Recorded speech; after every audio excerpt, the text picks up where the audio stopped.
Well, the Iowa caucuses are less than a month away, which means the 2020 presidential contest is about to begin.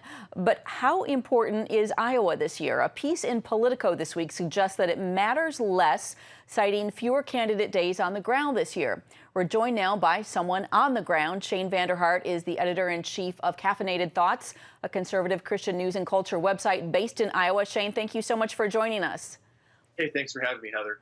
I want to ask you about that Politico piece, but first off, we have seen Iran dominate the headlines this week. Is that something that Iowans are following closely and something that you think the candidates are talking about on the ground or will be talking about in the coming weeks? Oh, certainly, especially when we're anticipating, what's going to happen moving forward after the initial back and forth between the United States targeting General Soleimani and then the missile attack that Iran launched. So, we've been talking about this. I don't think it's going to make that much of a difference when it comes to the Iowa caucus, because I think the Democratic candidates are saying much of the same thing, attacking President Trump on launching this attack without notifying Congress. Republicans are pretty supportive of President Trump here in Iowa, I believe, even though I think while they were supportive of this particular targeting of General Soleimani, we don't necessarily want to see an all-out ground war either. So it's just what'll happen going forward will determine how much of an issue it's going to be among Iowans as we approach not just the Iowa caucus, but the general election in November. Right. I think we're all breathing a sigh of relief right now, but still cautious. I wanted to ask you about that Politico piece and just the importance of Iowa in this year's presidential race. Of course, you're biased. You're an Iowan. Yeah. You're on the ground there. But from your vantage point, what are you seeing? Are the Democratic presidential candidates spending less time in Iowa than in previous years?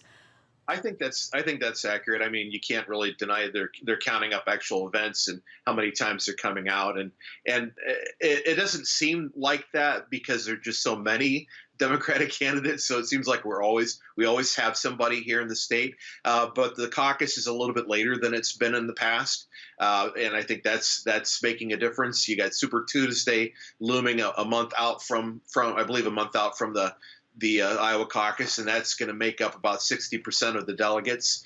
You have had some complaints. Julian Castro, he's the one that first launched the complaint about Iowa being too white and not diverse enough. So you probably have that at play. But what your viewers need to understand is that Iowa may not necessarily pick the party nominee, even though we have, in certain years. What Iowa's useful for is winnowing down the field. We started this particular process cycle with over 20 candidates, and now just haven't winnowed down enough. But basically we're looking at about 3, maybe 4 tickets out of Iowa. You generally don't see anybody that places 5th or lower do well moving forward. You're saying that Iowa does the heavy lifting, in essence. I want to ask you something about your predictions for this political year. You're predicting that Pete Buttigieg will win the Iowa caucus in a close race that will also see Amy Klobuchar break into the top 4. Tell us what your thinking is on that.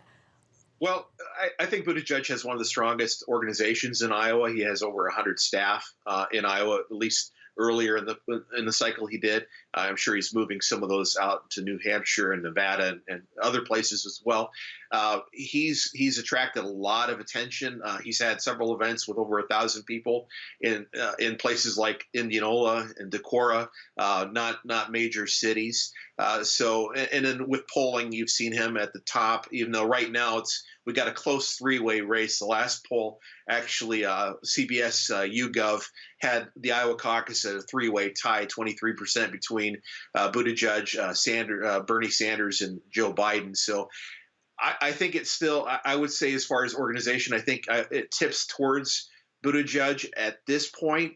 I wouldn't be surprised if Biden snuck in. I think Sanders, I believe Sanders has a cap in Iowa. I haven't seen him raise much further beyond the 23% he's polling at. So I wouldn't be surprised to see Amy Klobuchar. She's got an all-in strategy in Iowa.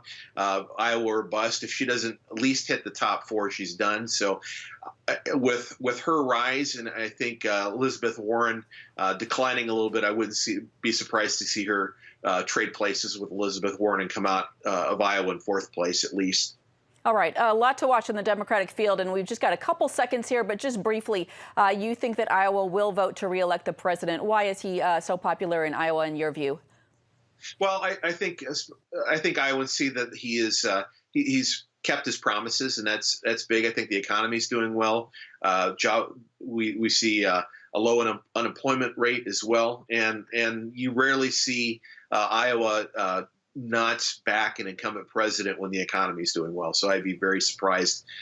And Iowa's also, I think, trending red too. We're still considered a swing state, but the last few elections they've tilted towards Republicans. So I would be shocked if we suddenly had a flip. All right, Shane Vander Hart with Caffeinated Thoughts. Thanks so much for your time. You're very welcome.